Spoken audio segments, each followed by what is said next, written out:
This video contains gratuitous use of profanity and uncomfortable pauses to compensate for lack of professionalism and original thought. Viewer discretion advised.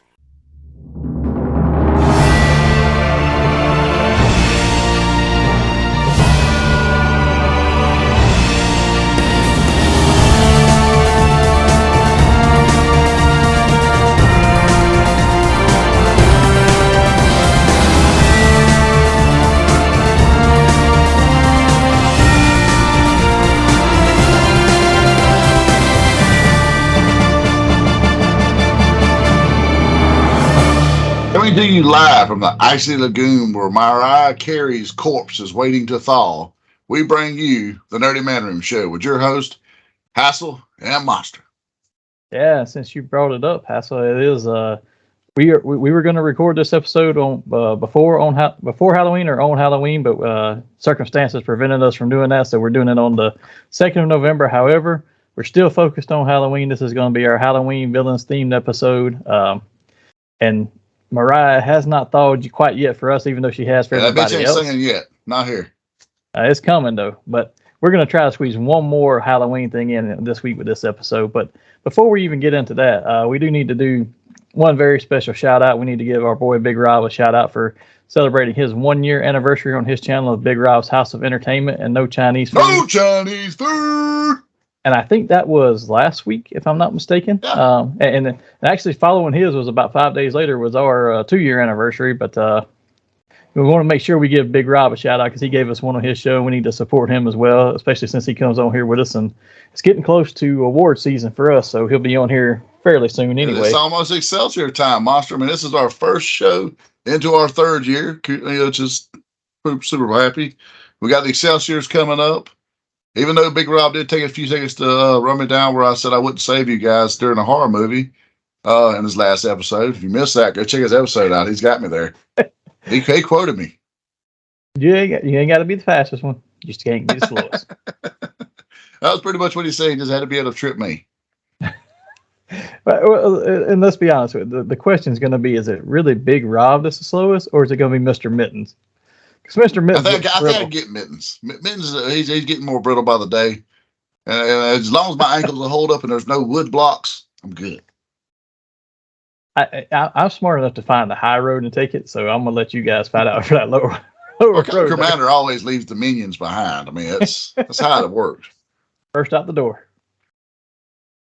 So let's go straight into Geek Week, man. We've got a lot of stuff to cover this week with our Halloween villains theme episode, but let's go into Geek Week. And I think you went first last time, so I'm going to go first because I really don't have that much. I have been traveling for work and it's been very busy. The last 2 weeks have been super packed. So, I mean, I've received several toys over the past few weeks. I still ain't opened none of them. The stack is getting higher and higher over there. I'm up to about. Hey, speaking of higher, about 20. Did you see where Creed is doing a reunion? I did not. I'm not going to lie. They done a little video, and I got a little pumped and nostalgic. Your boy may be going to see Creed next year. Really? I was never a huge fan. Man, it's been a while. Where have we been? Where should we begin? Them and Stain. Just like forever. The fact that they both sang and it looked like they were mumbling and I couldn't understand some of the words because of the way they had slurred everything together. I couldn't do both of them. I will say Creed's singer is the middle-aged dad look that he has going. It is a little off-putting, but he sounds great. So I'm pumped for that. Oh, but yeah, I got a few things in. I got to give some props and some negatives. So, out of all the stuff I received in today, I received in 3 figures from Walmart. 2 are the same. They're from the G.I. Joe Classified line. All 3 are from G.I. Joe Classified, but 2 of them are the same. They're the Jody Shooter Craig figure from the Valor versus Venom line, which is one that... Not to be confused with neighbor Jody that crawls in windows? No, not at all. However, she's... While it's not a favorite character by any means of mine, I'm trying to get all of them and build a display of all the Joes. And this one came in, box all beat up. Your Crimson Alley Viper that I picked up for you was on the same order. It was pretty beat up, and I don't get it because Walmart delivered it in a bag, and I could hear the FedEx guy throw it from the stairs because I heard thump. I was like, man, what was that? I knew they were being delivered, so I was like, did he just drop it at the door? And I walked out there, and it's kind of catty corner sitting next to the door. So, and I look, and this is not seconds later because I just happened to be standing up. I had just come back in from taking the dog for a walk for around lunchtime. So I just turned and looked out the peephole, and he's already halfway down the stairs. I was like, this fool threw this from the stairwell versus walking all the way up here. But I got them. They're all bent up, carded. The peg holder's bent up. The boxes have dents on each corner just because it's been thrown all around in this bag, which is confusing because the last one they sent me when I got Big Ben from them was boxed up in a full box.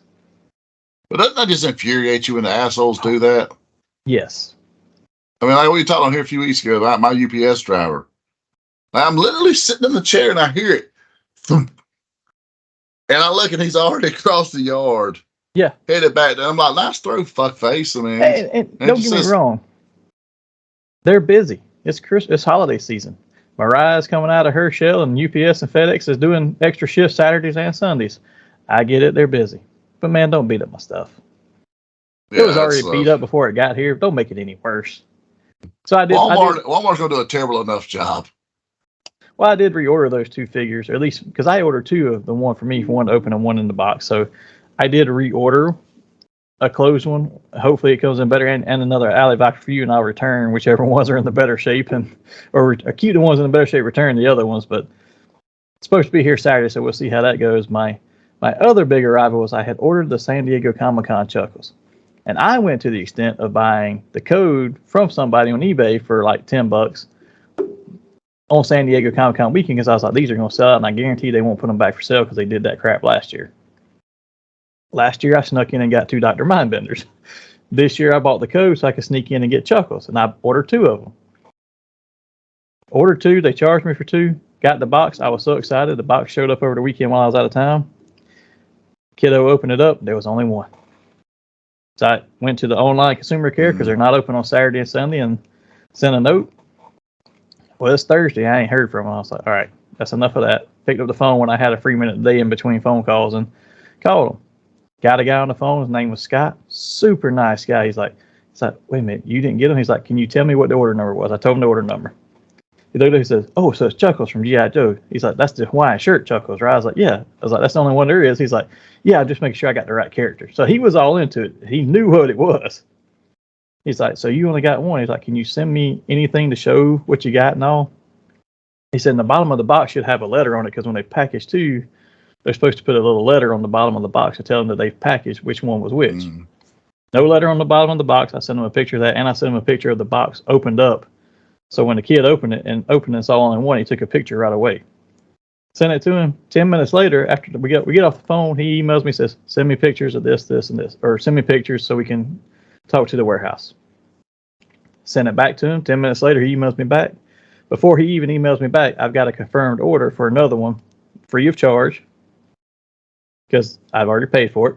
He said you should be getting. You should be getting a confirmation. They got you another one. The warehouse still has some in stock, which they should, since they didn't give you yours to begin with.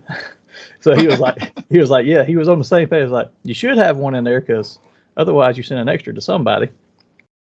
He's like, nope, they got one. He said it'll be boxed up and sent out today. I got the confirmation it was mailed. I was like, he was on top of his game. And I got to give him credit for one more thing. When you call them, if you call and you get put on hold, they have cool little sayings when they're on hold. It's like, instead of telling you your call time is, it says your call wait time is, we're experiencing high call volumes. Your wait time is approximately 5 minutes. We will be with you shortly. We are currently helping the Autobots fend off the evil Decepticons from our command center. I was like, that's actually pretty cool. I'll give them that. That's legit then. We give them and Scott some kudos. And I had to call him twice because the first time I was like, crap, I don't have the order number. So the first time it's like we were fending off Cobra, and I was like, oh. So then I called back and I get the Autobot and Decepticon. That's pretty cool that they put stuff on there like that. But I got to give them credit because they took care of that and replaced it very quickly. Besides that, I haven't had anything else going on except for one video game note. We actually, for the kid's birthday, which was in October, we got the Spider-Man 2 game in for PS5. How is it? I only got to play the first level. The opening credit, before the opening credits, the scenes you play there, and then I played just like 1 or 2 little crimes on, which you have crimes before you get to the Yeah. missions. I was swinging my way to the first mission after the credits, and I stopped a couple crimes on the way there. I really enjoyed it. It was really well done. The play between the two different characters is really well done because it's the same mechanics, but like Peter's stronger, Miles is faster, and has this venom blast. So there's like different modes there's different ways you want to fight with each one. I actually found myself in the Miles game liking to play with Miles a little better than I did in the first Spider-Man with Peter, just because of the range and the invisibility, the cloaking. I like those two aspects. So I haven't played any more than that because I was out of town. The kid has already beat it. He's working on the 100% of it. I think he's at like 80 or 90%. But that's the only thing he's done besides school. So, but you know what? It must be kind of short play because Casey he had mentioned that he had already beat the game last week in a group text. So I mean, it must be relatively, I guess, all things considered, main story line wise, fairly short. I don't know, but I do know that one of the things that's different, like, and this is not a spoiler, I think, because so many people have seen it, but while Miles has the Venom Blast, Peter has the Iron Spider legs to use when he fights to kind of even out some of their abilities. But from what I've seen, just costume-wise from the kid and gameplay-wise that he did, fantastic game. I asked him, I said, because I haven't got to play all this. I said, so what did you rate it? He's like, a 10 out of 10. He said it was great. I wasn't a fan of the gliding because you have to glide certain times in it versus Web's wing because he's got the web wings.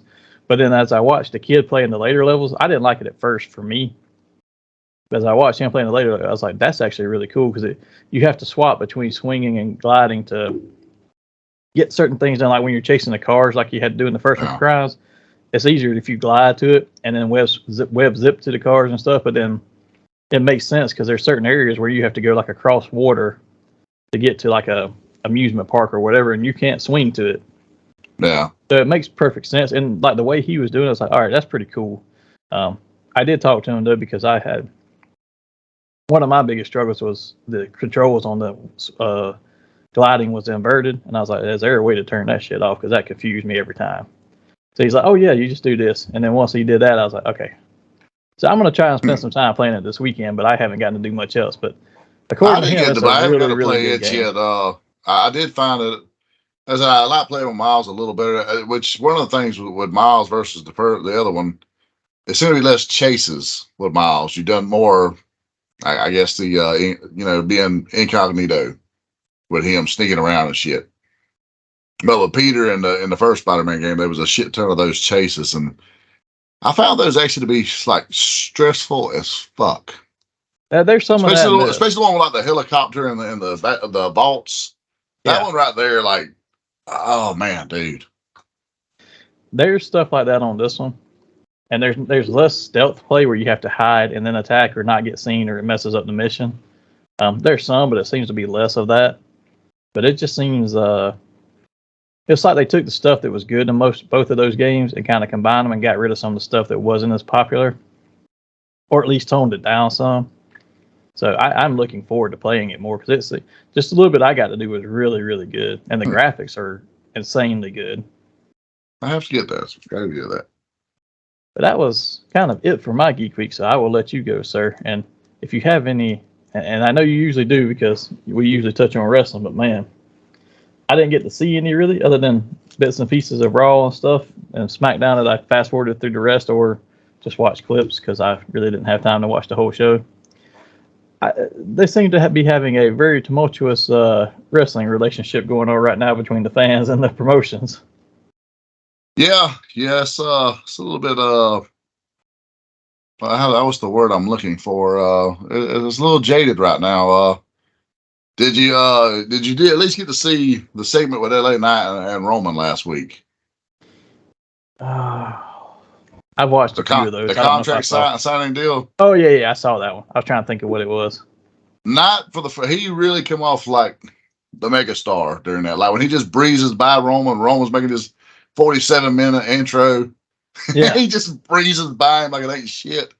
I was like, oh, this. And then when he moves the chair to the head of the table and sits there. Yes.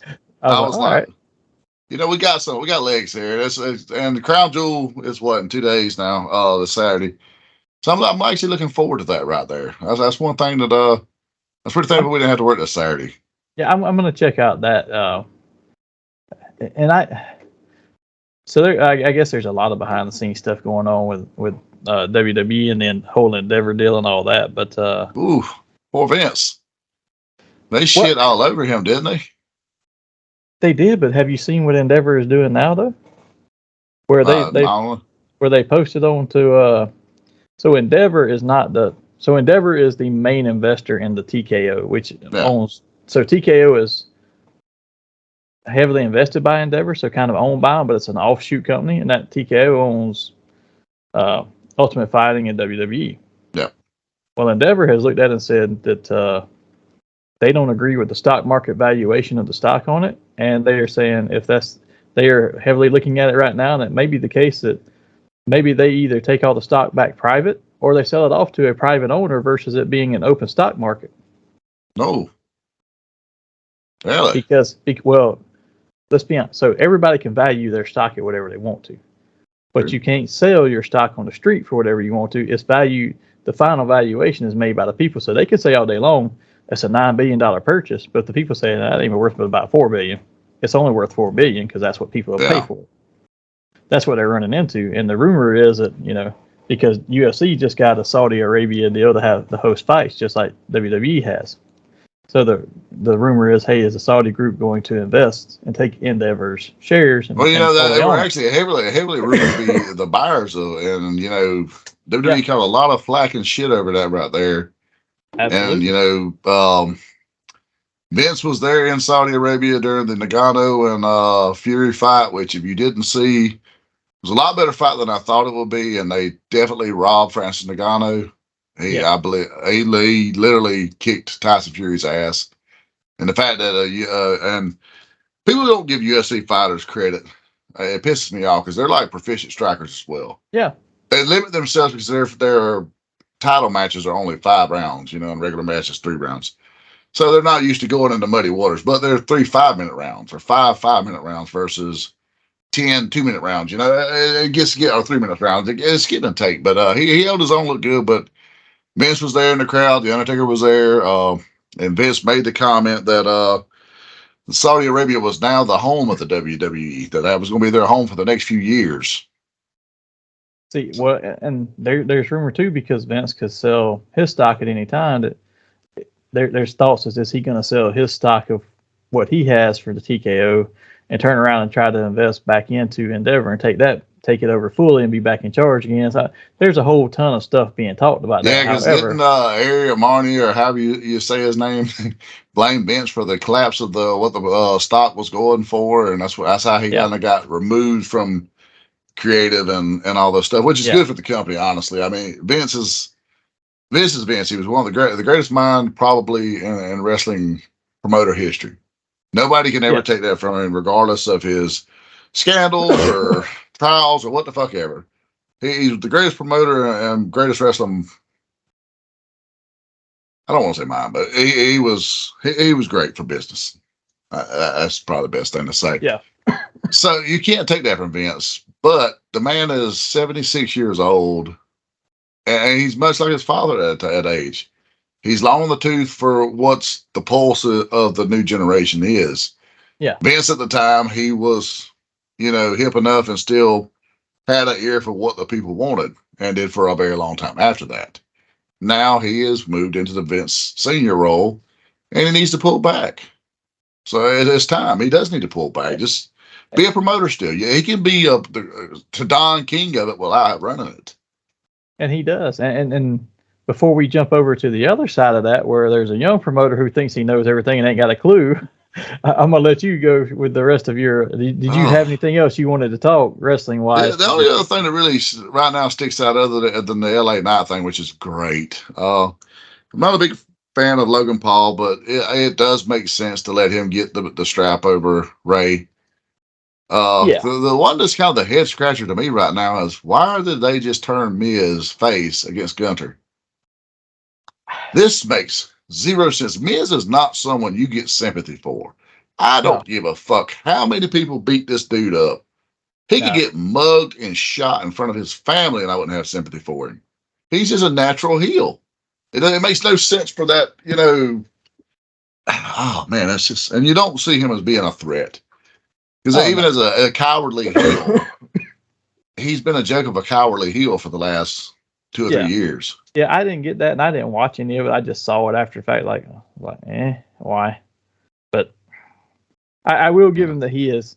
People dog on him a lot, and I'll be honest. While I don't care much for him, and either in the ring or as a character, he's like what Dolph Ziggler was before they decided to let him go. He is the steadfast hand who can give you a decent match with anybody. It's not going to be great, but he can give you a decent one. He can give you a 2 to 3 star match with most anybody. Well, he provokes a reaction from the crowd. Yes, and if you want more out of him, it's not that. Anybody else who produces a regularly 4 star or better match, or 3.5 star and better match, if you put him with them, he comes up to their level. He just can't get to that level on his own with anybody. But if you give him somebody great, he's not going to carry the match, but he can definitely go with someone that he's got a good dance partner with. Absolutely, and he's a steadfast hand. He's always there, very seldom gone. Yeah, it was a little bit of a head scratcher to me. I don't know. I'm not really digging this Drew McIntyre trying to rob Bret Hart's character from '97.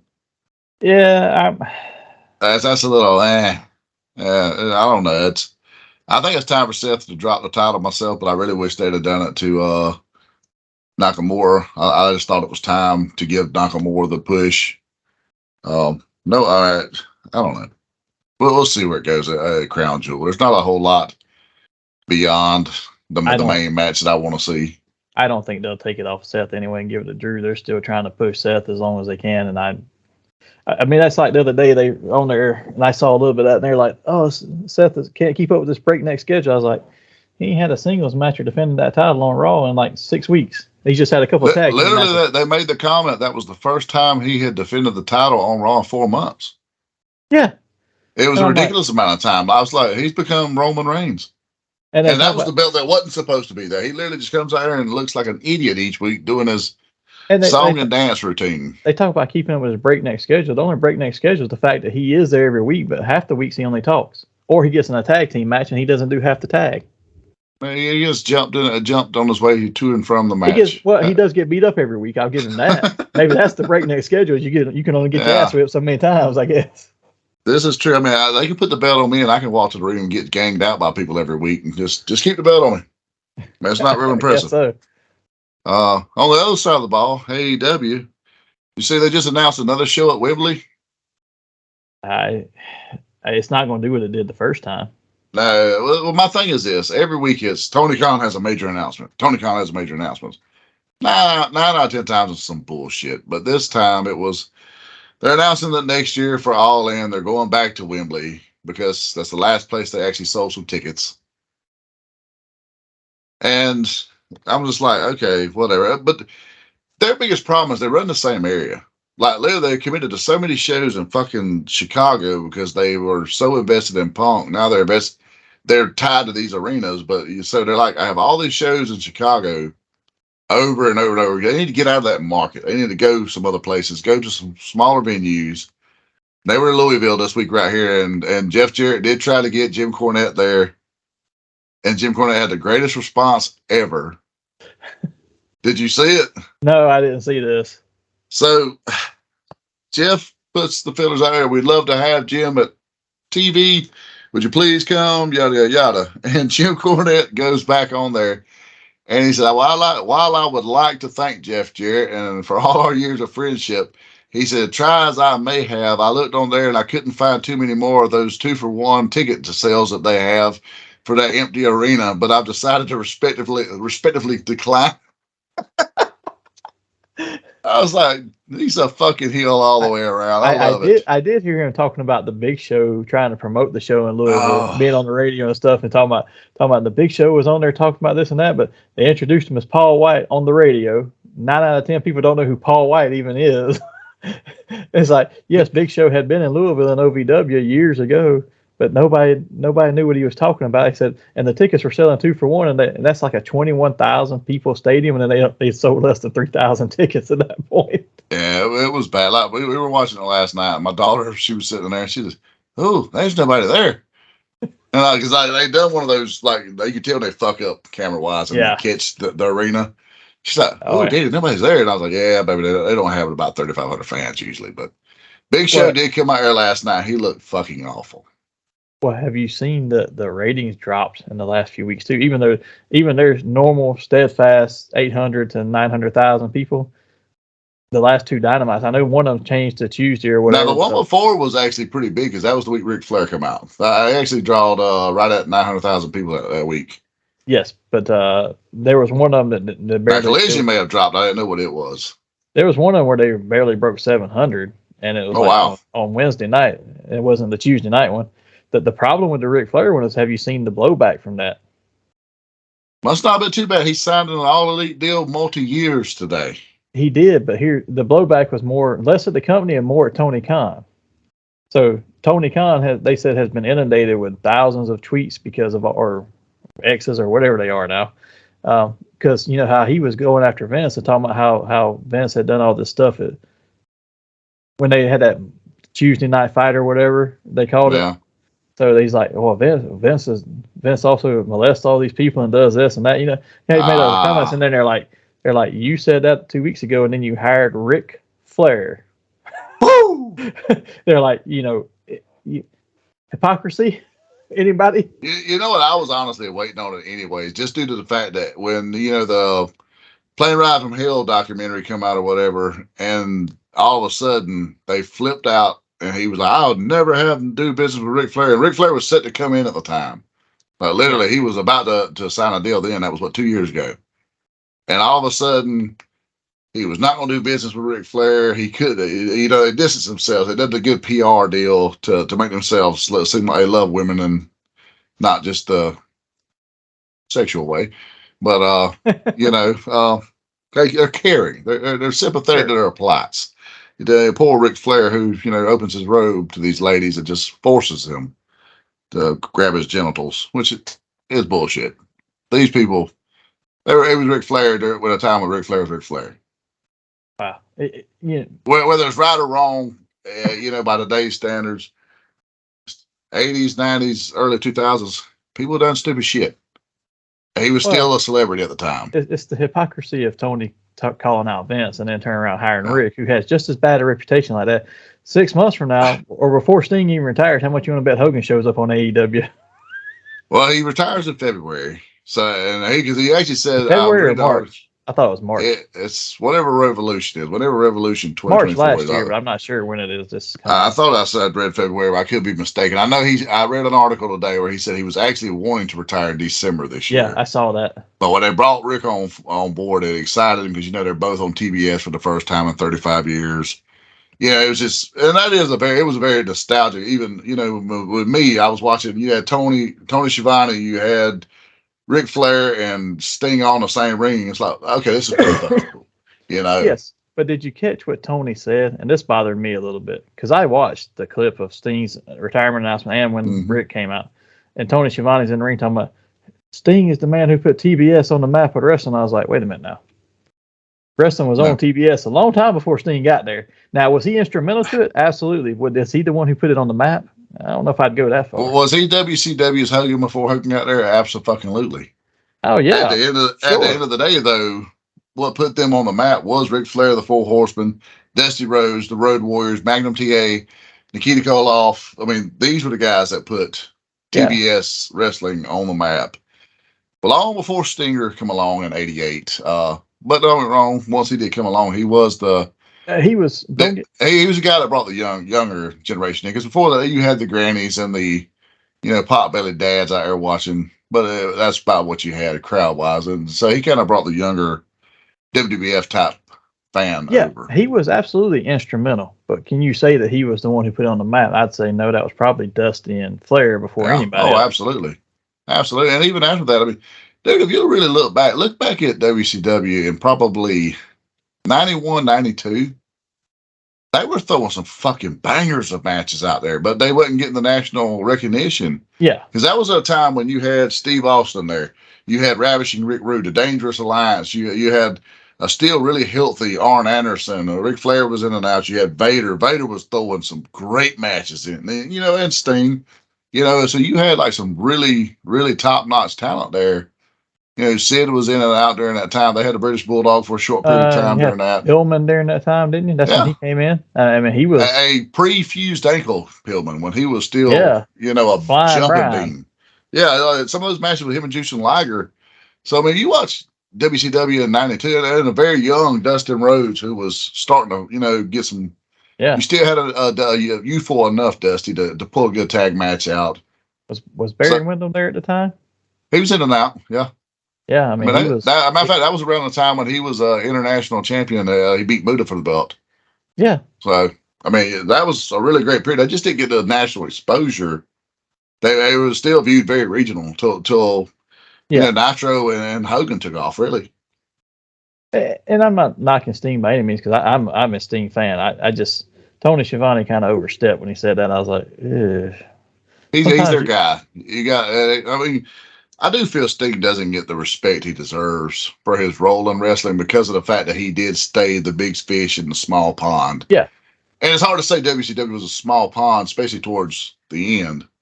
Let's just say the last 5 years, regardless of how the last year and a half was, it was still a very big, organization.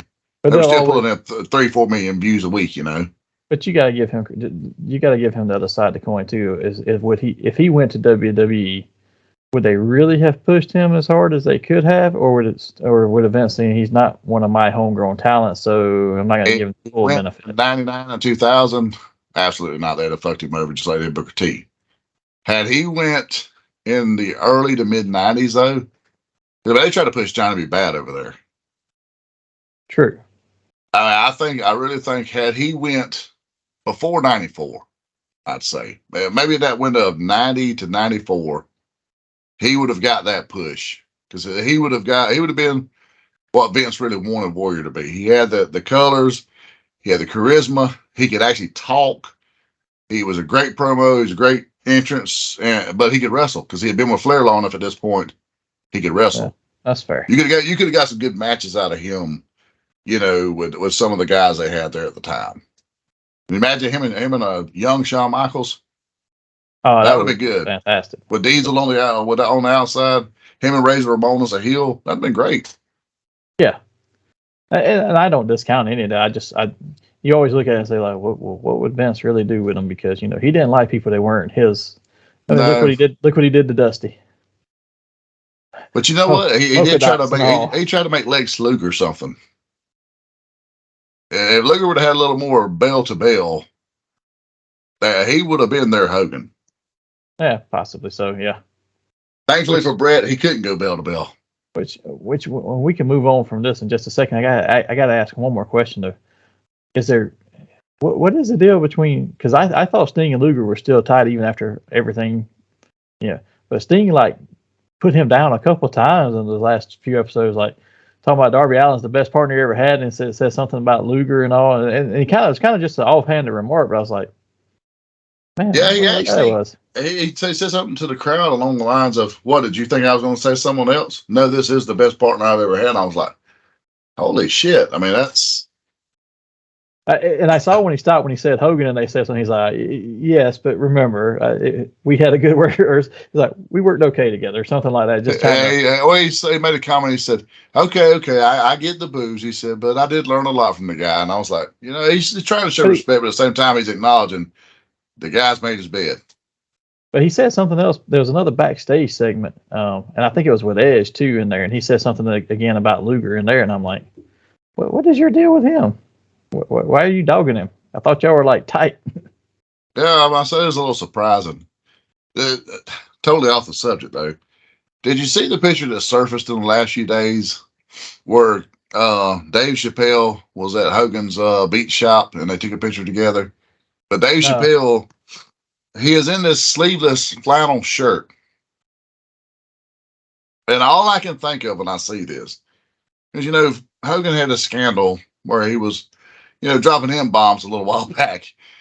And all I can think of when I see this is that skit from the Chappelle Show where he was the black white supremacist that was blind. I can't remember the character's name for nothing. And I see Dave in this sleeveless shirt next to the Hulkster, and I'm just like, man, are you kidding me? Like, you couldn't make that up. You couldn't make that up. That was like comedy gold. I'm like, I don't know how comedians aren't running with this right now. This is gold for someone. I won't touch it, but I'm just saying, someone could touch this.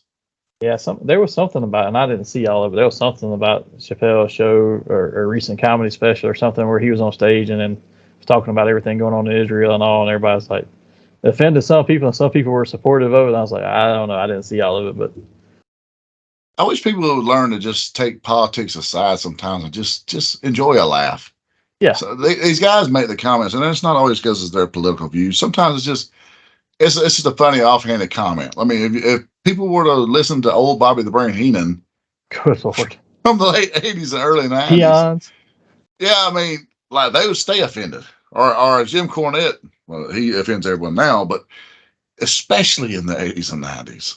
That's the thing, though. As much as somebody like him offends people, he's got like what 200,000-300,000 followers that listen to his show. Yes, the Culture Cornette. He offends people, but they seem to love it. You know what I will say? When me and Mittens went to that convention in North Carolina, we done the Q&A with him, and we got the private show in and all that shit. That was the best money I ever spent. Just listening to Jim, the first words out of his mouth, he says, "Okay, do y'all want PG-13 or are we going NC-17?"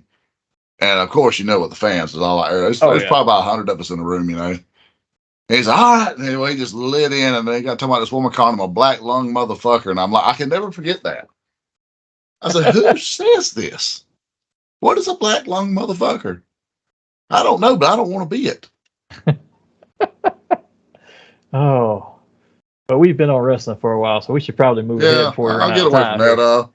The other thing I really have, Geek Week wise, other than that, like, so I've been playing Mortal Kombat a good bit. Mortal Kombat 1 since they rebooted. I'm enjoying it pretty good right now. I'm still trying to see who my character is. I've unlocked a few things. I've beat the towers with a couple of different ones to see kind of what their story is and how it goes. I do have John Claude Van Damme on there. That's pretty cool. So I'm a fan of that so far. I've been shifting back and forth between that and WWE 2K, but I'm finna have to get Spider-Man because you've done really sold me on it. When they put Sean Claude in there, they should have put him in the outfit he wore in Street Fighter. Just for the shits and giggles of it. I'm happy they done him in Bloodsport. I'm happy with that. The only thing I wish we had in there is Bolo Young now. I need a game with Bolo Young to fight with so he can do the little flicks and, you know what? Since you brought some of that up, that reminded me of the one thing I was going to share on Spider-Man before we move on past all this. And so apparently there was several glitches because it's a new game. They always have a few, and they're always still working them out even when they put them out at this point. But the one biggest glitch that they had in the game, they fixed it like during the first weekend it was out. They fixed it and put the patch out, and people downloaded and stuff. And then the fans were so pissed and were arguing and complaining about the fix because they liked the mess up of it. Did you see that? Mess up? No. So when you're playing, it will actually turn you in. There's certain mission when you start running it, it will turn you into Spider Cube. You become a little cube. It's like they took the Spider-Man character, like the little basic premise of a cube in the game doing the movements. They had that in there to model the figure on, and they forgot to fix it in that point. So it's like a little cube with it looks like a little Spider-Man or something. It's just an actual cube in the game swinging on the. So it's kind of Minecraft-ish. Yeah, and people are like pissed because they fixed it. They're like, no, we want it back. It's like, we fixed the problem. They're like, no, we want the problem back. And it'll become a downloadable skin. You watch. Oh, I guarantee you.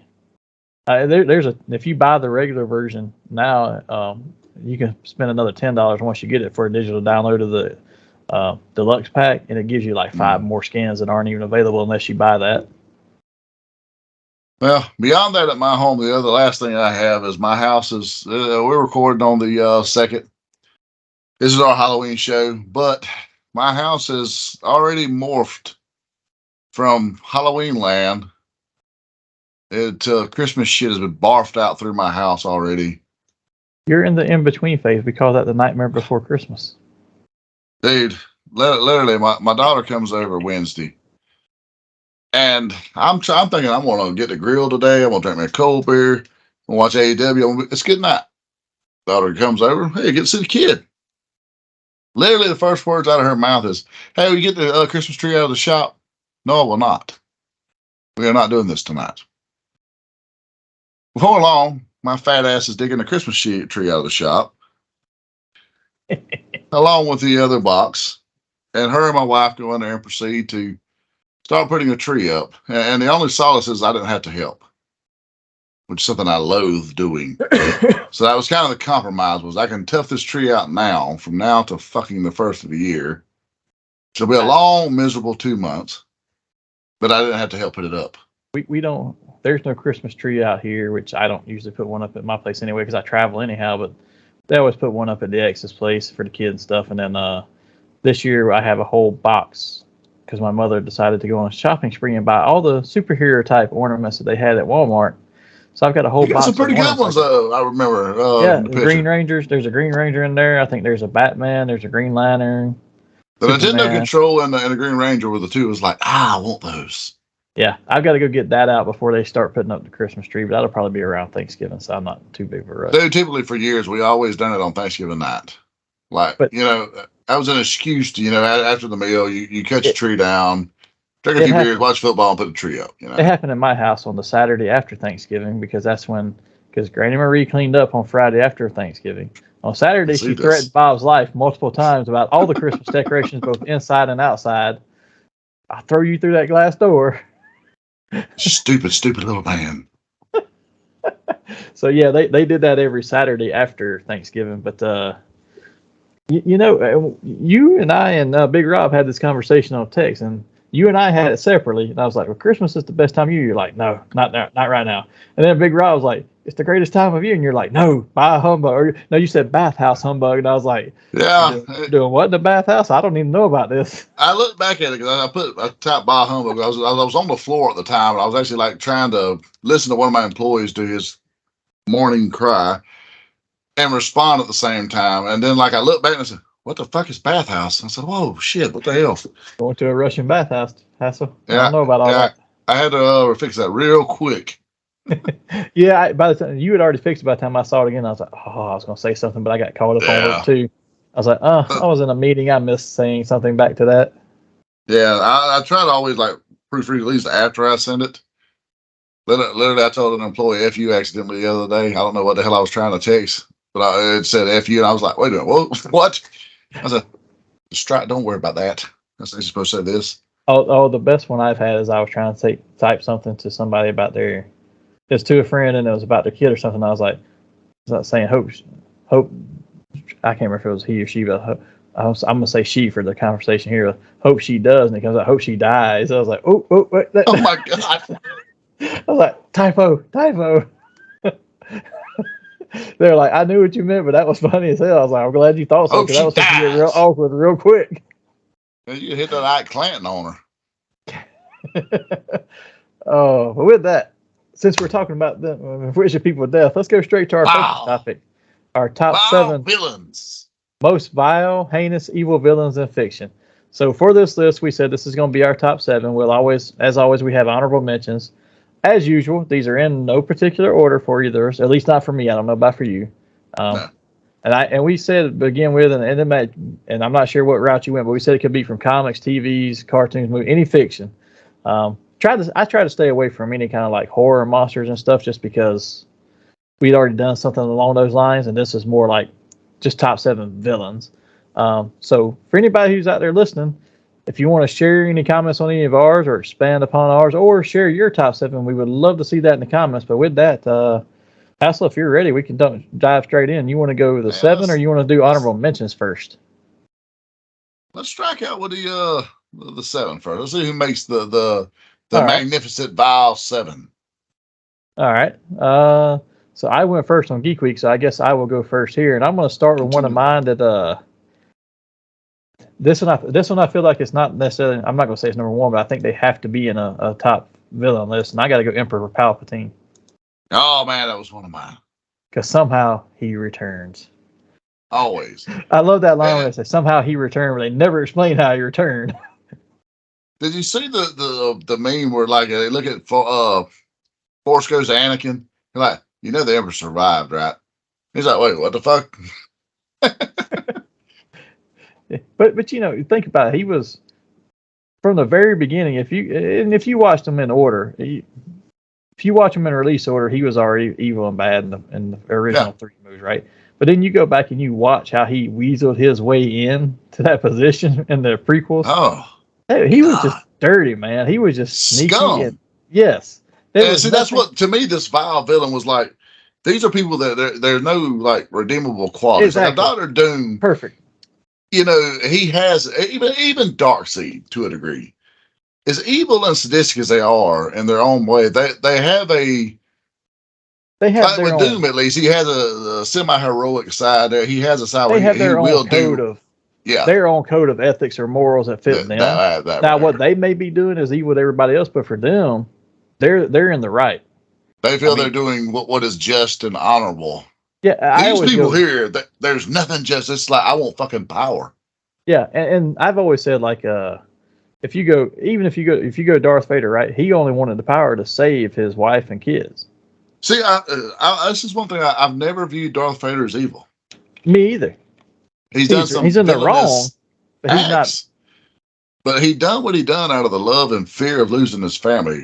Any of us, like you or I myself, if we thought we had to take somebody out and go John Wick on somebody to save our wife and child, you're going to do it. Yeah, and that's what he was trying to do, and his fear was manipulated, and he became John Wick essentially after his wife died. But Palpatine was the kind who was like, I see an I'm gonna manipulate by this. manipulating this guy, and I'm gonna manipulate him. So that's why I put him on the list. But I always go back to characters like Magneto or like you said, Dr. Doom. There's certain things that they do for their people that's great, but they're doing something wrong against everybody else. So it's like, okay, yes, they're evil, but are they really evil, or are they just misguided in what they think is right? No. But with that, that was all of my first one. So who did you have first? Well, I said you took one of my 7 with Palpatine there. My first one was Carnage. He was on my list as well. So we both had one of them on the list. Yeah, there's nothing redeemable about this cat. This cat is just like chaos and fucking literally carnage. It's like, what can I do that's like the most destructive? No one survives his path. He's not like a Michael Myers who randomly happens upon you and just lets you live. He's going to fuck up everybody in his path and leave as many dead bodies as he can. And he was, for no reason. He was that way before he even had the symbiote. The symbiote just made it worse. But then he was powerful. Yeah. And you see that they're bringing him back now as Cletus Cassidy. It's not just a skeleton of him or this or that that's with the symbiote. It's actually Cletus I was kind of Cassidy. curious where they're actually going with this. I don't know.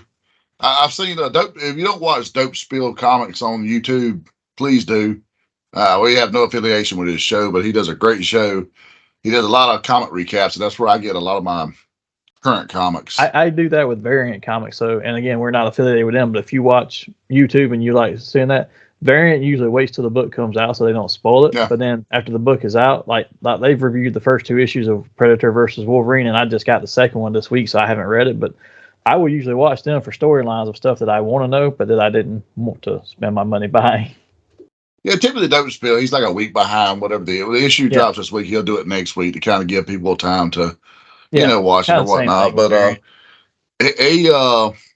I've been seeing where Cletus is being like in someone's mind, I guess, in the orphanage that he grew up in, and it's like someone who has one of the symbiotes or some shit like this, and then he killed one person or 2 people, but like the Carnage symbiote itself was out there on its own.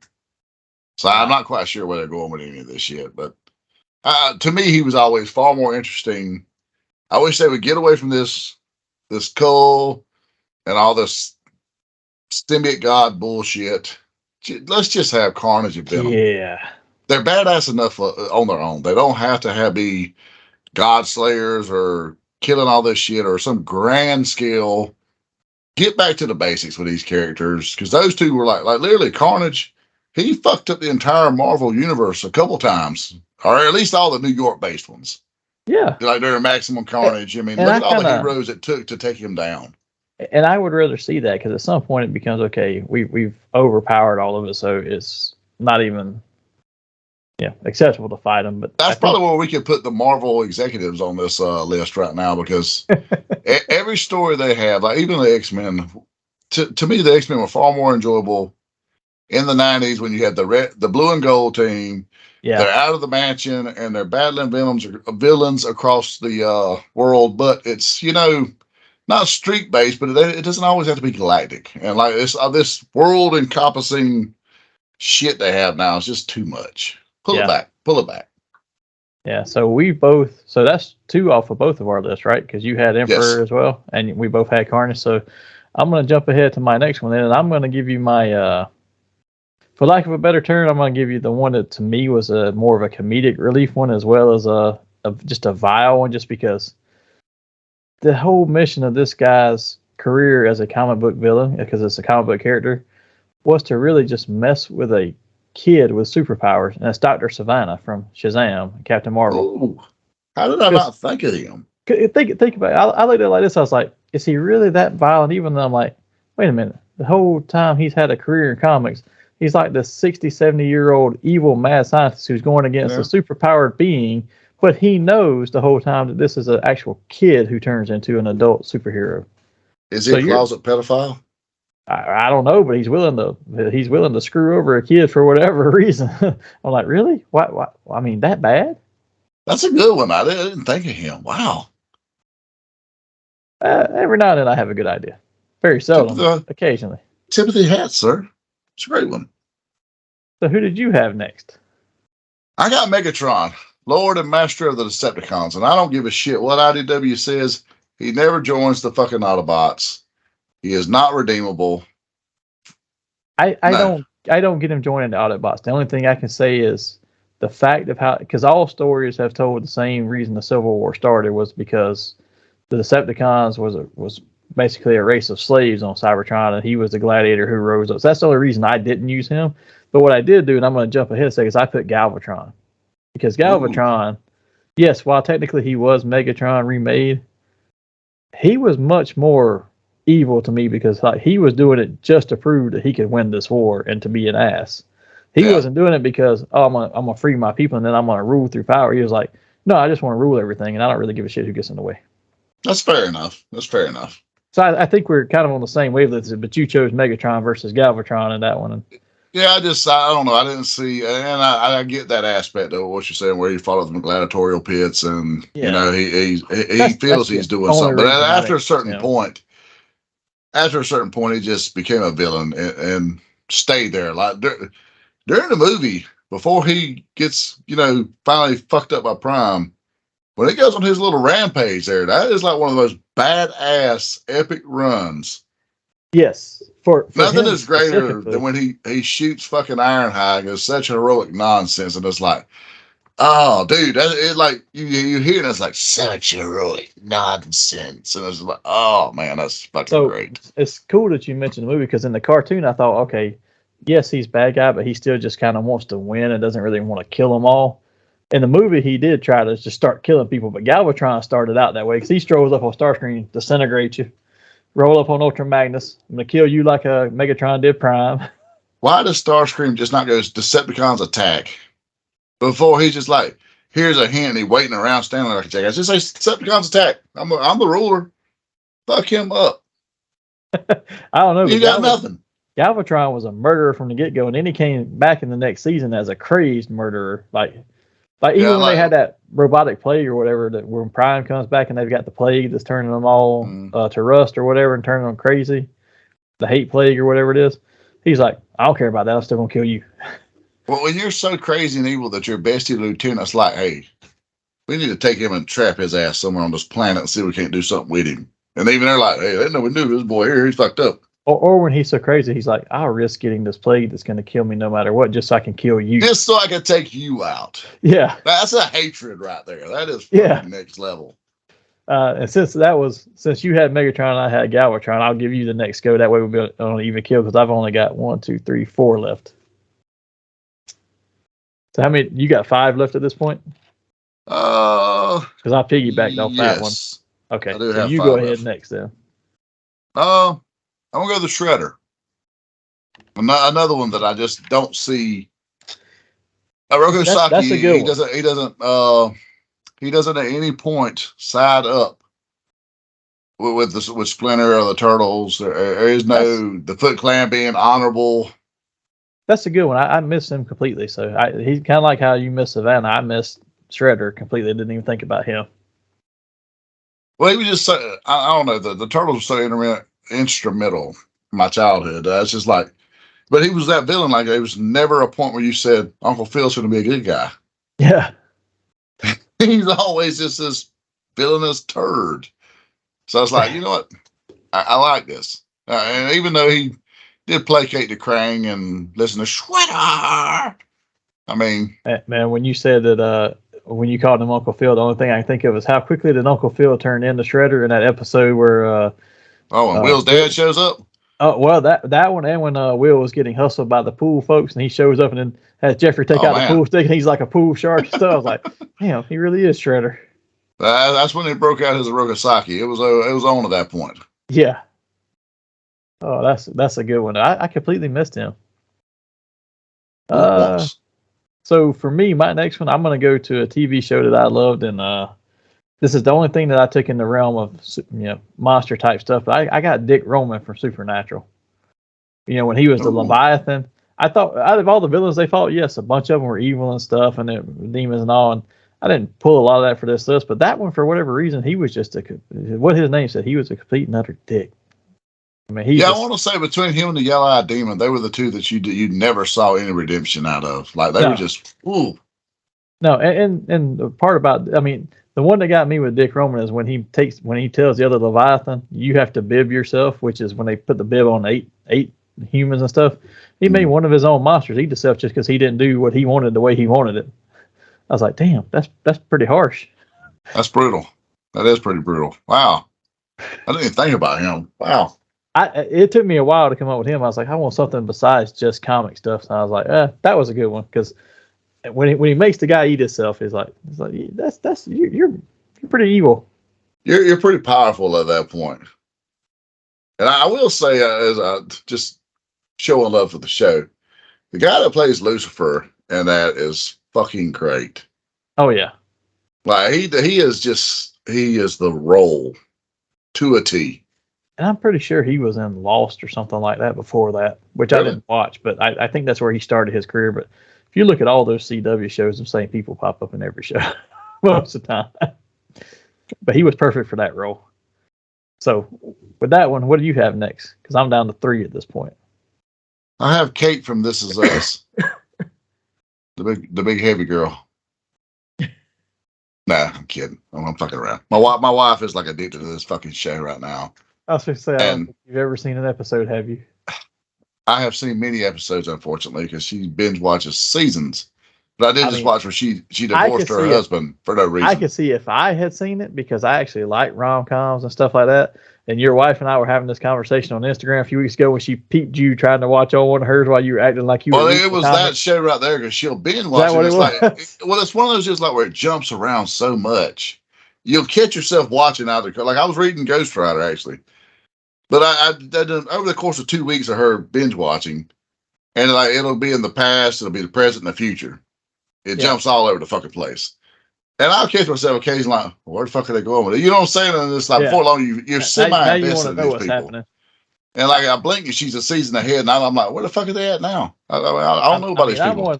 I'm one of those people, and we don't tell you this all the time, but Big Al and I, especially or Big Rob and I, especially at the holidays, like, hey, go to Netflix and check out this one. It'll be like one of those Christmas specials where they fall in love or whatever. We don't tell you just because we're like, he's just gonna make fun of us and not watch it anyway. So he will very much so. We send it back and forth, be like, hey, this is a good one, go check this one out. But like if I find a movie like one of my favorite movies, like this rom-com like that, is like A Walk to Remember.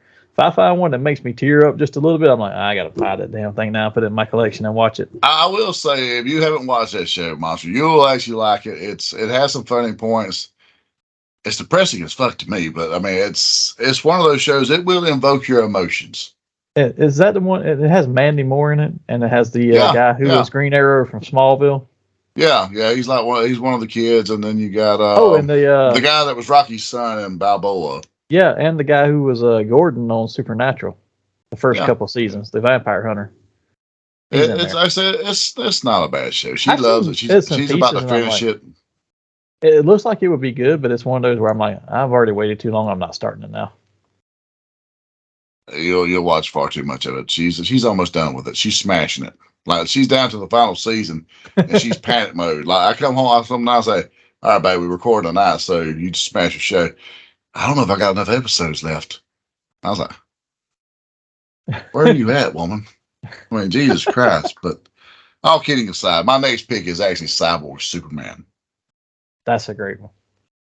He is not redeemable. There's nothing about this guy at any point. And he is just fucking powerful as shit. You don't mind destroying an entire city just to make a motherfucker bow at his feet. Like, have you seen the current run where he's back again in Action Comics? I haven't actually.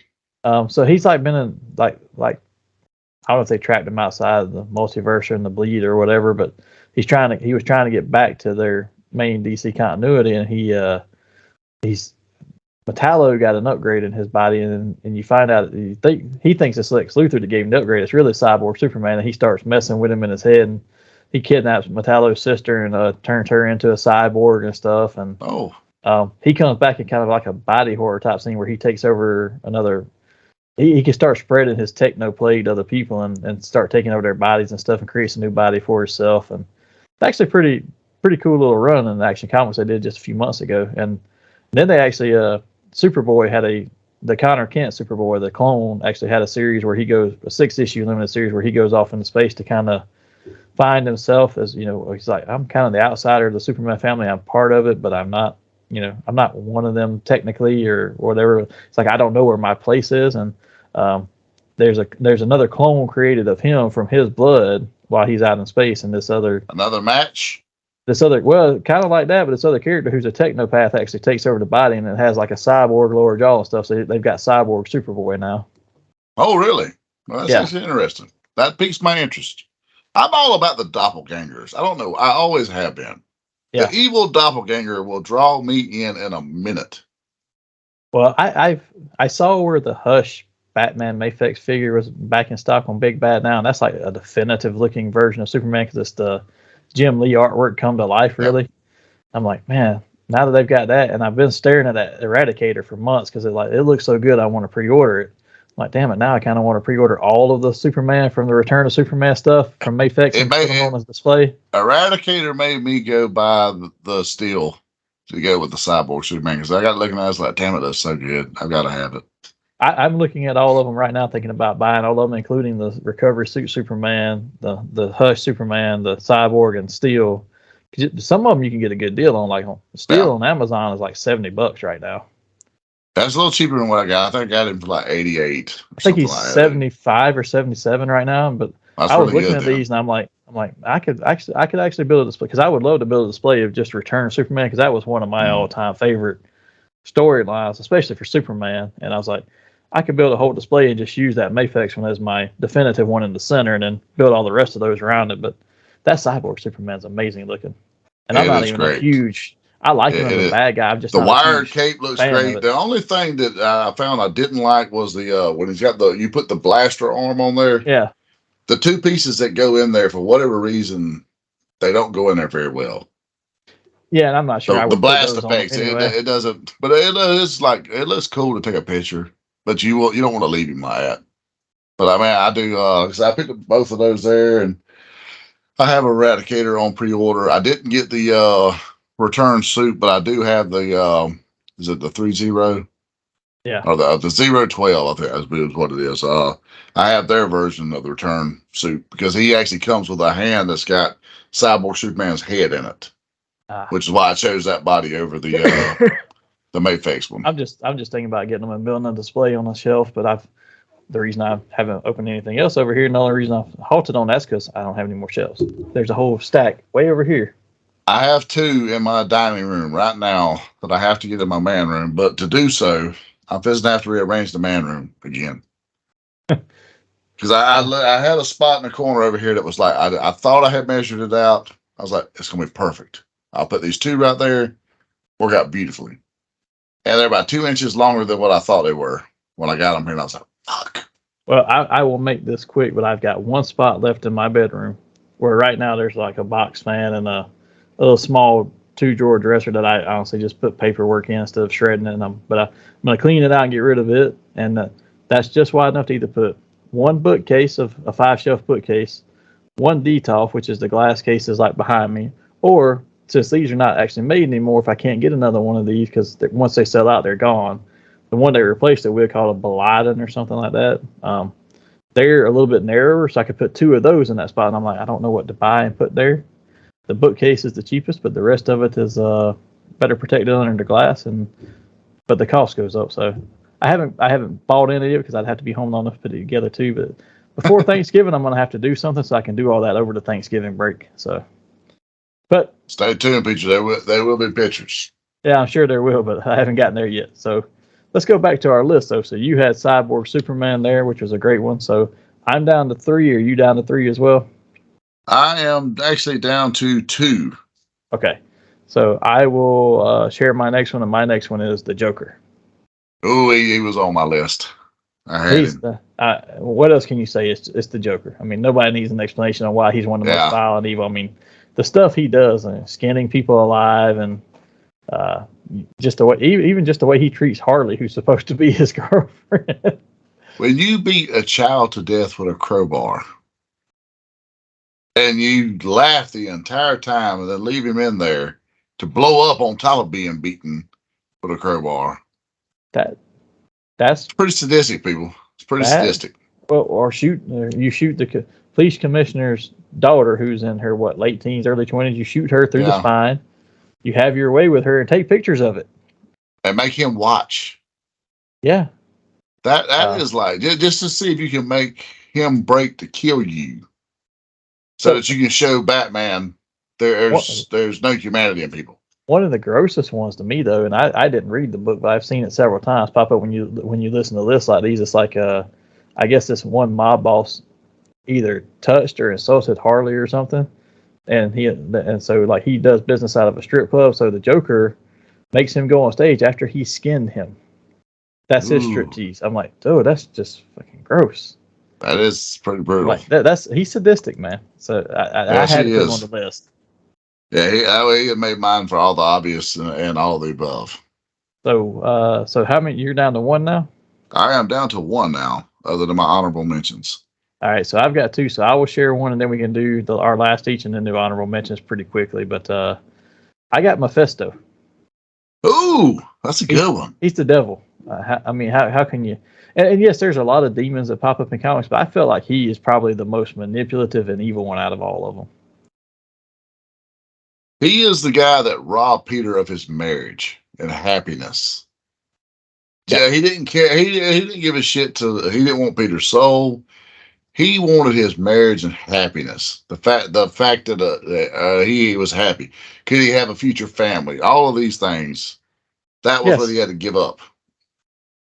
That is like next fucking level evil. He tricked Johnny Blaze into thinking he lost his soul to be bonded to a spirit that he was already going to be bonded to anyways.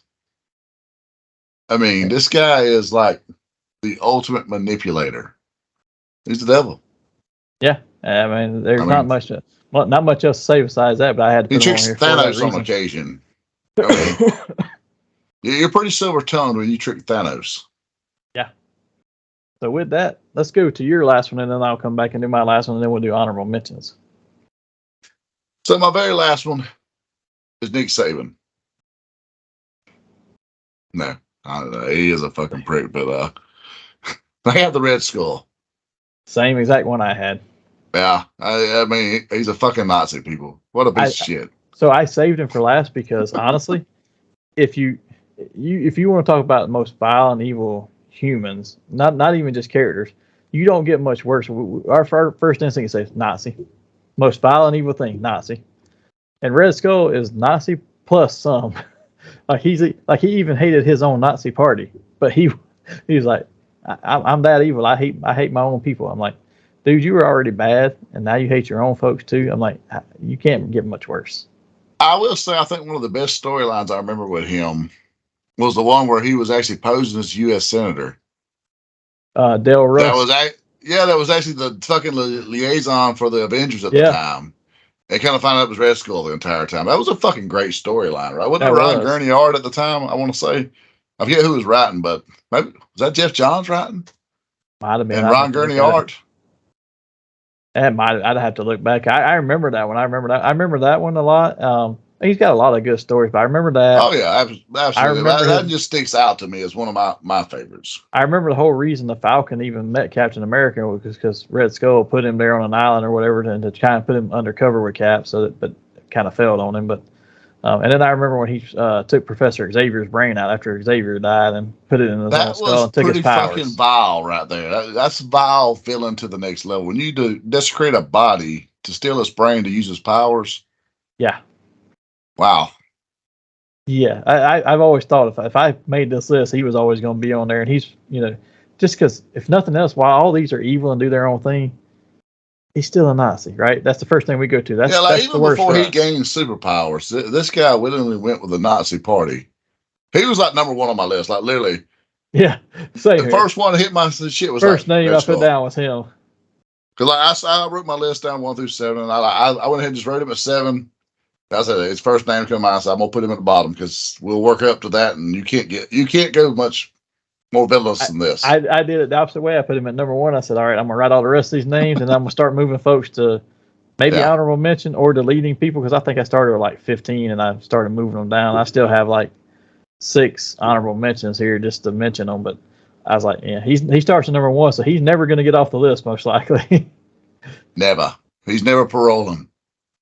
But let's run through the honorable mentions, and we won't spend a ton of time on them just because we've been here for a while already. But who do you have in there? And if there's any of them in particular you want to expand on, go ahead. I have 2 honorable mentions now, and one of them is more vile and villainous than Mephisto himself, at least according to Bret Hart. And I'm going with Bill Goldberg.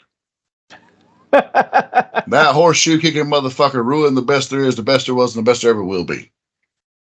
So hey. I mean, Brett's signing autographs now with "fuck you, Bill Goldberg." Have you seen that picture? No, I haven't, but that's fun. Fucking great. He actually some fan got him to sign an autograph that says "fuck you, Bill Goldberg, Bret Hart." I'm like, that's fucking great. I love it. Oh man. And my last one is no other than Calvin Candy from Django. You don't get much eviler than a slaver. Just saying. If that's right in with Red Skull. Right there. Except for he fights Mandingo fighters. Oh, those were the first one got me, but that one was pretty good. So I said I had 6, but after looking at them, like, you know what, 2 of these people I got to drop off this list because I should have already, and I meant to, but while they were evil, they also have their reasons for it, and that was Darkseid and Thanos. But I was like, eh. You know what? They were some of the names that come to my mind, and I was like, you know what? In their own fucked up moral code of compass, or however you want to say it, moral fiber, they think that they're justified in their actions. Well, and Thanos, I don't think is much so just because he's just trying. It's not the same as the movie Thanos. The movie Thanos is like, I want to get rid of half the life so the other half thrives. No, he wants to get rid of half life because he wants to impress a woman. Yeah. Now, what I will say though is that he always, one of the things that they've remarked on the comments a lot of times is he's had all this omnipotent power multiple times, and the only reason he loses is because he knows he shouldn't win. So he kind of, in the back of his mind, his subconscious makes him lose. Dude, how badass is the scene where when Doom has the power to Beyonders, and Thanos walks up to him like, "Bro, I'm going to show you something." And he's like, "Oh yeah," just snatches his fucking spine, and that's gangster. That's gangster. That was, but I would tell you the one that was more so to me is when Captain America walks up to Thanos in the Infinity Gauntlet and tells him, as long as one person still stands against you, you don't ever truly win. And it's like, damn. The only thing that comes close to that is in Avengers Endgame, you hear on your left, and then the portals start opening. Yeah. Well, even in that, it's like it was leading up to that scene from the comic though, because Cap's already got up and started walking towards him all by itself, and been like, "All right, guess it's just me against your army." Yeah, that's pretty badass right here. But my honorable mentions, I had to get this one on here, and I know he comes off goofy sometimes, but he got so much more badass than the last time we saw him was Lord Zed from Power Rangers. He started off badass, went goofy because they complained about it, but in this last If the season, Parents he was Association evil. hadn't got involved, he would have went down as one of the greatest villains ever. And man, he got so much better in this newest season of Power Rangers. Like he was hardcore compared to Me what and he the was Gremlin last Ben time. watched that in like the span of a day. Like The over the same course of about here. a day and a half, I think we watched it. And I will say he was a fucking badass in this, and he had to relinquish power just to save himself, and it was only but to save himself.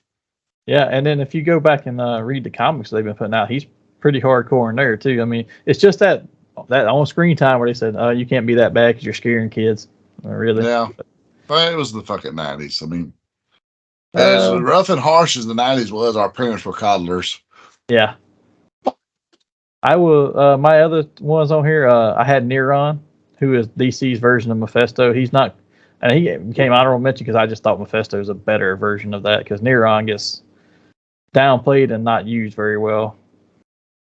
Uh, I had Professor Zoom, the Reverse Flash, because dude travels back in time just to kill Flash's mom, just because I want you to have a bad experience and a bad day. I mean, you don't get much more bully than that. I want to create my own nemesis, so I'm gonna fucking kill your mom.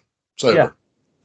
And the whole reason when that character first appeared in the 50s, the whole reason he was evil was because he wanted to be the Flash, and Flash wouldn't train him or do something with him, and all the people are like, "Well, you're not really the Flash." He's like, "Well, screw you guys. Now I'm going to be the evil Flash." So the whole travel back in time thing is what got me. Just like, okay, you go back in time just to kill his mom. That's pretty harsh. And then my last one, I had to get an X-Men villain somewhere in here, and I thought about which one of those would it be, but I think the most vile one, just because he's willing to. Not so much right now, just because the way they've written him. I mean, he's still kind of vile because he's a dick, but more so in the past because of how the body horror and other stuff like that. But I got to go with Mr. Sinister. he was close to being on my 7. He's got his own agenda. He wants to do certain things. He's not trying to rule stuff. He just wants to fuck around and find out, basically. Yeah, I mean, literally, he just wants to say, "I just want to see what makes you tick, and how I can manipulate that to form another one." The only time I've ever seen him that I would say he had any redeeming stuff, because even in this whole new Krakoan age of X-Men stuff, he still was the bad guy trying to like manipulate everybody from the side. They were just trying to work with him as best they could. The only time he's ever come off as any kind of redeemable qualities was Age of Apocalypse. But it's a different timeline. It's a different version of him. He's like, yeah, Apocalypse is going too far and that's interfering with my stuff now, so now I'm going to turn on him. That's kind of how it came off. I mean, and other than that, he never was because he thought it was good to go against the bad guy. Let me ask you this. Someone that was heroic that has turned into a vile villain. Do you see Hank McCoy ever redeeming himself? No, not unless they come up and say that this has not been Hank, it's been Dark Beast all along. That's the only way. Yeah, it is at a point now where he is past the point of return. He was already getting there anyways, but they kind of teetered back and forth with letting him redeem himself. But now he's at a point where there is no return for him at this point. But it's kind of weird too, because he and Jean were kind of like the two that they never did anything like that with. Yeah. For a long time, it was them and Iceman. It was like Archangel went through his whole phase where he was evil. He was one of the first ones to do it. Cyclops, there was a whole point where like, oh, Cyclops is really just Magneto now. The whole Cyclops was right thing. Yeah. You could argue was that character progression or whatever, but still, he came off as a bad guy. Iceman, when he got the Apocalypse Death Seed in one of the later runs of X-Men and X-Force and stuff, okay, now he's going through the same thing Warren went through. Okay, he's been bad. Jean had the Dark Phoenix, but it wasn't supposedly her, so she's had her moment. Beast was the only one that had nothing, and ever since the Krakoa stuff started, it's like he just went full on villain right away. Yeah, it was almost like there wasn't no. Ever since he started trying to work on the cure to bring mutants back, you could see him slowly progressing from that point on. Yeah. And when Hope come along, it was almost like, okay, they put it on pause. And then he went into overdrive after the Krakoan age. And now I just want to see him become Dark Beast at this point. Yeah. Just become Dark Beast. Put your little metal britches on and start kicking ass. Get the cool mullet hairdo. Yeah, there's no coming back at this point for him, unless he just goes, unless they say, oh, it's Dark Beast from us, and Beast has been in captivity here. That's the only way you redeem that and get out of it. But you know what? I think if they do that, they have to separate him enough to make him look like old 70s Beast again. Or at least Jim Lee era Beast. And they've already pulled that trick once when Beast looked like he was working with Onslaught and it was Dark Beast the whole time. So I'm like, you can't do that too many times or people are going to be like, eh. I don't know if they'll get away with it again. Yeah. But with that, we have been here for a while, so let's go to Nerd Out. So for anybody who hasn't been here before, this is part of the show. We ask random questions centered around the topics of the day, respond with no prep time. So we'd like to hear what you think of our answers, or if you want to give your own answers in the comments section, we'd love to hear that. So, Hassel, do you have anything prepared this week? Because I know sometimes we do and sometimes we don't. I actually have one this week. I got one off the cuff that I feel will be a good one. All right, so I'll let you go first then. Out of your vile villains, or even if you want to choose my vile villains, I don't care. What vile villain would you like to do a, say, 6-issue run with? I would do one of Mephisto, and every issue he'd be messing with a different Marvel hero, like making them offers or being turned into like not himself or looking like a human or something, and just kind of pushing and prodding things along to a certain plot thread that runs through the whole series. Yeah, pretty interesting. Like say he's going to manipulate Ghost Rider here, and he's going to manipulate Spider-Man here, and it's all leading up to one big storyline at the end of it. At the very end, it's like, oh, he was just doing all this just to take someone's soul or just to do this, but he made this whole long plot about it just because he had time to. Kind of he's pulling all the different spider webs. Yeah. Pretty cool. I like that. So who would you use? I would have to use Cyborg Superman. I don't know why I have always just loved this character. And to me, like, as cool as the initial look was, because Dan Jurgens just slayed that shit. Yeah. I was really drawn to that red armor he had in Hunter Prey. Yeah. I love that look, and the fact that he never went back to that. He only was in it in Hunter Prey in that look. I never really understood why that was the case, but that was a really cool look. So I'd like to see him return with some of that right there, maybe with some apocalyptic, technology in his armor, and that could be a cool run there. I liked it when he had all the Sinestro core rings and stuff too. That was cool looking. That was actually really cool, and he had the Manhunters with him. I like that. I will say that in that last issue of that Superboy book, spoilers for anybody who doesn't want to hear it, skip ahead about 3 minutes. Spoilers. The last issue, because I just got it this week, and I mean it's been out for a little bit, but I get my comics monthly. So when Superboy fights the cyborg Superboy at the end of it, and the Green Lantern Corps shows up to arrest him, and Guy Gardner's like, "It's another one of those cyborg review people." And he's like, "I swear to God, if he gets yellow rings, I'm going to lose my shit." That's actually pretty good. I was like, "Oh, that's funny." So now the spoilers are over, so you can come back for whoever had to step away.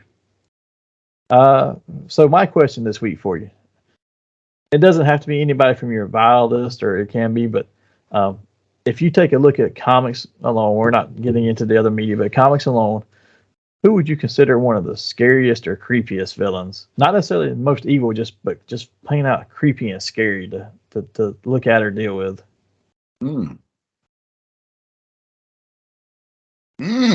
That's actually a really good one. It took me a few minutes to answer my own question when I thought of it. I was like, this is a good question, but I don't know who it is. And then I realized really very quickly, once I realized, I was like, oh yeah, there's nobody else worse creepy wise to me. I'm kind of scouring around my room right now because I don't want to overlook somebody.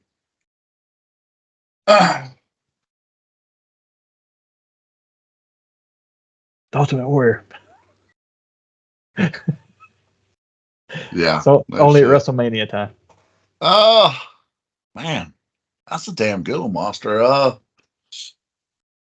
It's hard not to say Carnage or Venom look-wise in some ways. But man, I don't know. Mr. Sinister's pretty fucking creepy. The jagged teeth, the eyes, the voice, especially because for me that animated series voice will always stick out of my head when it comes to him.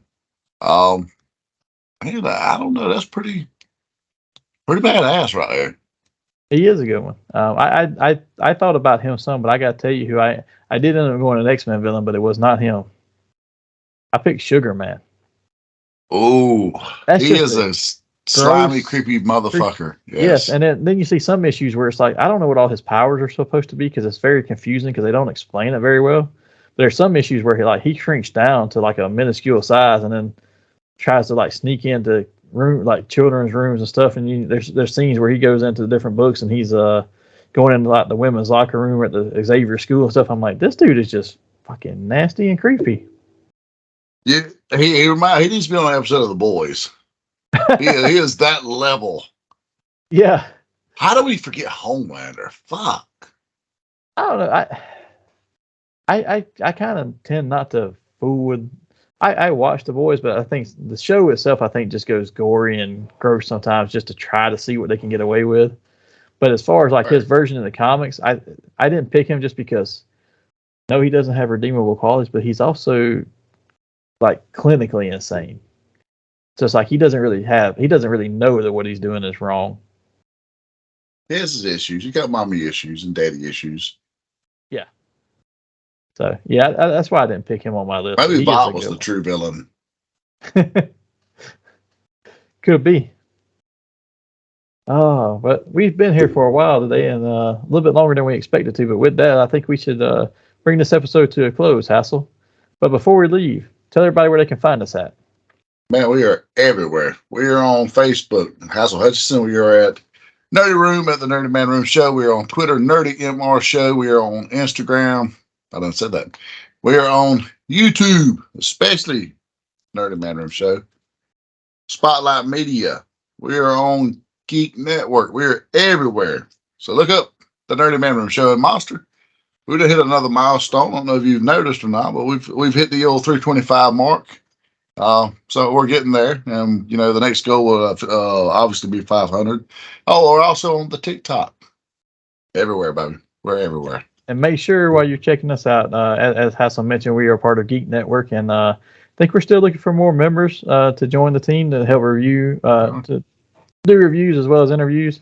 Check out the graphic. We'll put it on the screen here. You can check out all the details of how to apply to join up, and then also, don't forget to go check out our extended Nerdy Mandarin family member, Big Rob. You can find him on Big Rob's House of Entertainment and No Chinese Food, celebrating his 1-year anniversary, doing a lot more toy hunts lately, as well as occasionally getting back to his canon films. I know he's still got a lot of those to go to review, but make sure you check him out.